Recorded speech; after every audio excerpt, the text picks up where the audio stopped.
కొంతమంది ఇళ్లలో పిల్లలు వేళ్ళు విరిస్తే విరవద్దు అని చెప్తారు పెద్దవాళ్ళు. ఎందుకని అసలు వేళ్ళు ఎందుకు విరవద్దు? టక్కమనే చప్పుడు ఎందుకు వస్తుంది?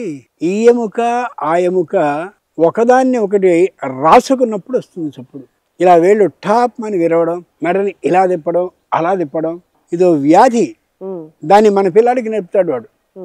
అప్పుడు ఇంటికి రాగానే పెళ్ళును కొట్టి ఈ మెడ నరాలు ఏవైతే ఉంటాయో అవి ఇబ్బంది పడతాయి. అంతేకాక ఆ ఎముకలు ఒకదానికోటి రాసుకున్నప్పుడు ఈ చప్పుడు వస్తుంది కాబట్టి అరిగిపోతాయిరా అని వాడికి అర్థమయ్యేలా చెప్పినట్టయితే అప్పుడు వాడు ఆ పని చేయడు. అదే నాకు ఇలా మెడ తిప్పుకుని ఇలా విరుచుకోవడం అలవాటు అండి. నీకు అలవాటు కాదు. మెడ ఆ ఎముకలు శుభ్రంగా దెబ్బతినేందుకు తగిన అవకాశం. ఇలాగని అన్నట్టయితే టక్కమని ఆ ఉండేటటువంటి ఎముకకి ఎముక రాసుకుంటుంది, కొన్నాళ్ళకి అరిగిపోతుంది.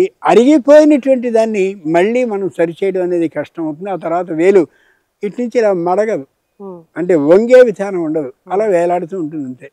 అందుకని అలా చేసేవారు. ఏ విధంగానూ అలా చేయడం సరైనటువంటి పని కానే కాదు. కొంతమంది ఏమిటో ఎక్కువ పని చేసేసినట్టుగా ఇలా అనుకున్నా, ఆహా ఏం హాయిగా ఉంది కాదు. నీ ఎముకని ఆ పక్కనున్న ఎముకతో రాయించుకుంటూ ఎముక అరిగిపోయేలా చేసుకుంటూ ఉంటే ఈ ధనుస్తుందని యథార్థంగా వాడికి చెప్తే చాలా జాగ్రత్తగా ఉంటాడు.